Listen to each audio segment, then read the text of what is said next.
Welcome to Sravani's media.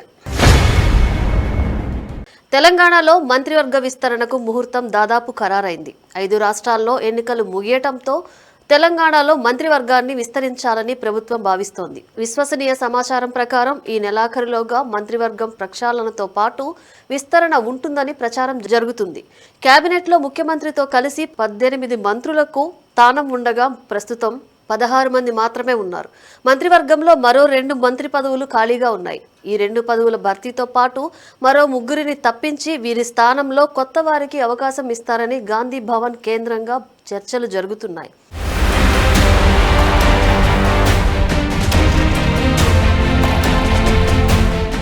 కేబినెట్లో కొత్తగా తీసుకునే వారిలో Munugode MLA Komatireddy Rajagopal Reddy, Vijayashanti, professor Kodandaram, Dornakal MLA Ramachandra Nayak, Devarakonda MLA Balu Nayak పేర్లు ప్రముఖంగా వినిపిస్తున్నాయి. వెంకటరెడ్డిని తొలగించి రాజగోపాల్ రెడ్డికి, కొండా సురేఖ స్థానంలో విజయశాంతికి స్థానం కల్పిస్తారనే ప్రచారం జరుగుతుంది. పిసిసి అధ్యక్షుడు మహేష్ గౌడ్కు కూడా మంత్రివర్గంలో స్థానం కల్పిస్తారనే ప్రచారం జరుగుతుంది. ఈ విషయాన్ని తేల్చుకునేందుకు ముఖ్యమంత్రి రేవంత్ రెడ్డి ఢిల్లీ పర్యటనకు వెళుతున్నట్లు విశ్వసనీయ సమాచారం. ఇప్పటికే ఈ విషయంపై పార్టీ హైకమాండ్తో పాటు గవర్నర్తో చర్చించినట్లు తెలుస్తోంది. ఈ నేపథ్యంలోనే సీఎం రేవంత్ రెడ్డి గవర్నర్ శివ్ ప్రతాప్ శుక్లాను కలిశారు.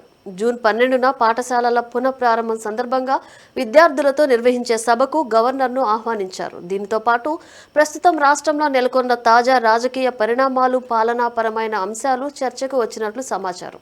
అలాగే రాష్ట్ర ప్రభుత్వం అమలు చేస్తున్న సంక్షేమ పథకాలు, పెండింగ్లో ఉన్న కీలక ఫైళ్ల గురించి గవర్నర్కు సీఎం రేవంత్ రెడ్డి వివరించినట్లు తెలుస్తోంది.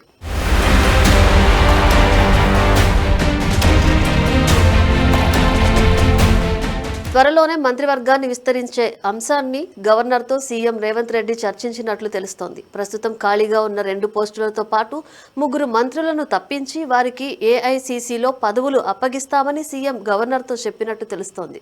అయితే మంత్రివర్గం నుంచి తప్పించి మరెవరికి పార్టీ పదవులు అప్పగిస్తారు అనేది మాత్రం ఆసక్తికరంగా మారింది. ఇదే సమయంలో పార్టీ పదవుల భర్తీపైన సీఎం రేవంత్ రెడ్డి ఫోకస్ పెట్టినట్టు టాక్ వినిపిస్తోంది. ప్రస్తుతం తెలంగాణ కేబినెట్లో చోటు కోసం 1/2 డజను మంది పైగా నేతలు ఎదురు చూస్తున్నారు.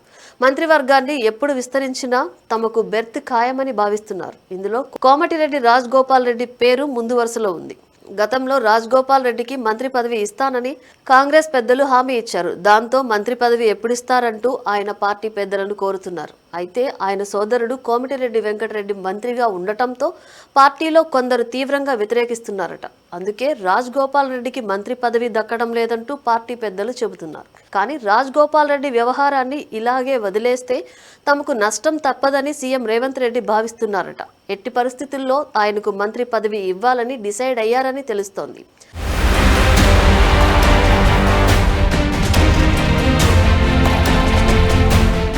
మరోవైపు ఎమ్మెల్సీ విజయశాంతి కూడా మంత్రి పదవి కోసం హస్తినలో లాబీయింగ్ చేస్తున్నట్లు పార్టీ వర్గాల్లో వినిపిస్తున్న మాట. విజయశాంతికి సోనియాతో ఉన్న మంచి సంబంధాల నేపథ్యంలో ఆమె లాబీయింగ్ ఫలించవచ్చనే ఊహాగానాలు ఉన్నాయి. అలాగే ఎస్టీ కోటాలో రామచంద్ర నాయక్, దేవరకొండ ఎమ్మెల్యే బాలు నాయక్ పేర్లు సైతం వినిపిస్తున్నాయి. అయితే సీఎం రేవంత్ రెడ్డి మాత్రం ఎమ్మెల్సీ కోదండరాంను మంత్రివర్గంలోకి తీసుకుని ఆయనకు విద్యాశాఖ బాధ్యతలు అప్పగించే ఆలోచనలో ఉన్నారని తెలుస్తోంది. కోదండరాంకు ఉద్యమకారుడి హోదాలో మంత్రి పదవి దక్కే అవకాశం ఉంది. కేసీఆర్కు కౌంటర్గా కోదండరాంను రేవంత్ రెడ్డి ప్రాజెక్టు చేయమన్నారు. మున్సిపల్ శాఖను సీఎం వద్దే ఉంచుకుని మిగతా శాఖలను మంత్రులకు కేటాయిస్తారని అంటున్నారు. అదేవిధంగా ప్రస్తుతం ఉన్న మంత్రుల శాఖల్లో కూడా మార్పులుంటాయని తెలుస్తోంది. మరోవైపు కేబినెట్లో నుంచి ఎవరెవరిని తప్పిస్తారు అనేది ఆసక్తికరంగా మారింది.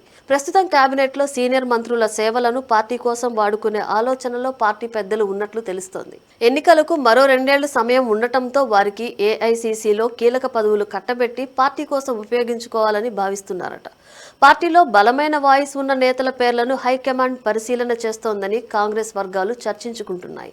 3 తప్పిస్తే వారి స్థానంలో కొత్త వారికి అవకాశాలు దక్కుతాయని అంటున్నారు.